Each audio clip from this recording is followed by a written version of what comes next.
मतदान से लेकर मतगणना तक जाने गुजरात चुनाव के आखिरी चरण से जुड़ी 10 जरूरी बातें। नमस्कार दोस्तों, मैं रतन सिंह और आप सभी का ट्रिगर न्यूज में स्वागत है। गुजरात में आज विधानसभा चुनाव के आखिरी चरण का मतदान होगा। 93 विधानसभा सीटों पर कुल 833 प्रत्याशी चुनावी मैदान में हैं। इसके बाद 8 दिसंबर को नतीजे घोषित हो जाएंगे।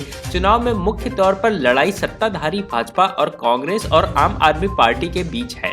मतदान को लेकर चुनाव आयोग ने पूरी तैयारी कर ली है। चुनाव आयोग के अनुसार गुजरात में दूसरे चरण का मतदान सुबह 8 बजे से शाम 5 बजे तक चलेगा। शाम 5 बजे तक जो लोग वोटिंग के लाइन में लग जाएंगे उन्हें भी मतदान करने की अनुमति होगी। इसके अलावा अगर कहीं किसी तकनीकी कारण से मतदान प्रक्रिया में देरी होती है तो भी मतदाताओं को अधिक समय दिया जा सकता है। गुजरात की मुख्य निर्वाचन अधिकारी पी भारती ने बताया कि गुजरात विधानसभा चुनाव के दूसरे चरण के लिए मतदान में 61 राजनीतिक पार्टियों के 833 उम्मीदवार भाग ले रहे हैं।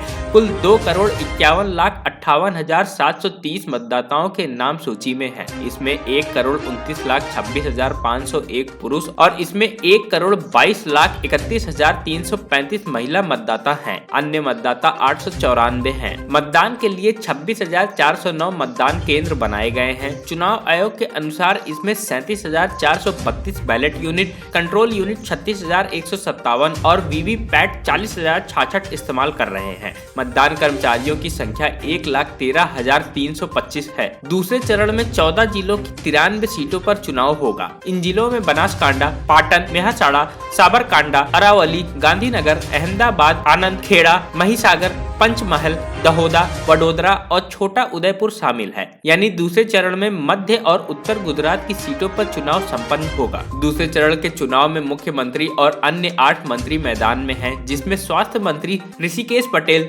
जगदीश विश्वकर्मा, मनीष वकील, अर्जुन चौहान आदि हैं। इसके अलावा 2017 में पाटीदार आंदोलन का चेहरा बने हार्दिक पटेल, अल्पेश ठाकुर और जिगेश मेवाड़ी भी उम्मीदवार हैं। भाजपा के पूर्व मंत्री शंकर चौधरी भी इस चुनाव जंग में शामिल है। 2017 में इन 93 सीटों में से 51 सीट पर भाजपा की विजय हुई थी, जबकि कांग्रेस ने 39 सीट पर जीत दर्ज की थी। 3 सीटें निर्दलीयों के पाले में गई थी, जिसमें एक निर्दलीय जिग्नेश मेवाड़ी अब कांग्रेस के उम्मीदवार हैं। मध्य में भाजपा को, उत्तर गुजरात में कांग्रेस का पलड़ा भारी था। भारतीय निर्वाचन आयोग ने गुजरात में दूसरे चरण से पहले वोटर्स से अपील की है कि वो घरों से आए और अपने वोट के अधिकार का प्रयोग करें। पहले चरण में गुजरात के कई जिलों में औसत से भी कम वोटिंग दर्ज की गई है। प्रदेश में पहले चरण के 79 सीटों पर कुल 63.61% मतदान हुआ है। यह आंकड़ा 2017 में हुए चुनाव से 5.20% कम रहा। इतना ही नहीं, इस बार 10 साल की सबसे कम वोटिंग हुई। सोमवार को होने वाले मतदान में महत्वपूर्ण मानी जाने वाली सीटों में अहमदाबाद, घाटलोदिया,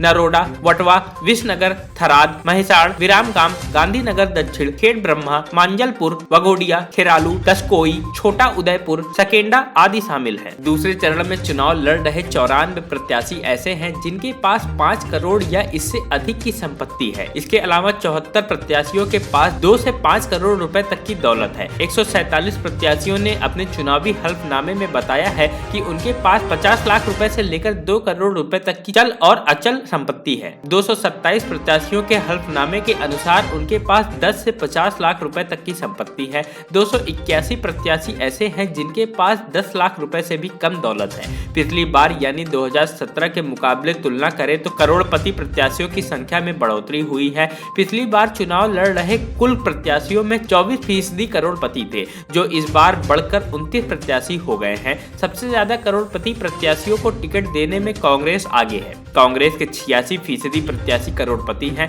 दूसरे नंबर पर भारतीय जनता पार्टी है। भाजपा के 81 प्रत्याशी और आम आदमी पार्टी के 38% प्रत्याशी करोड़पति की श्रेणी में आते हैं। भाजपा के जेएस पटेल सबसे अमीर प्रत्याशी हैं। पटेल के पास कुल 661 करोड़ रुपए से ज्यादा की संपत्ति है। मतदान के बाद 8 दिसंबर को मतगणना की तिथि तय की गई है। इस दिन दोनों चरणों में हुए मतदान की काउंटिंग होगी। हिमाचल प्रदेश चुनाव की मतगणना भी इसी दिन होगी। 8 दिसंबर की शाम तक विजेताओं की स्थिति भी साफ हो जाएगी। आप सभी का इस पर क्या कहना है कमेंट बॉक्स में जरूर बताएं। अगर आपने हमारे चैनल ट्रिगर न्यूज को अभी तक सब्सक्राइब नहीं किया तो प्लीज उसे जाकर सब्सक्राइब कर लें और वीडियो को भी लाइक कर दें। तब तक के लिए जय हिंद, जय भारत।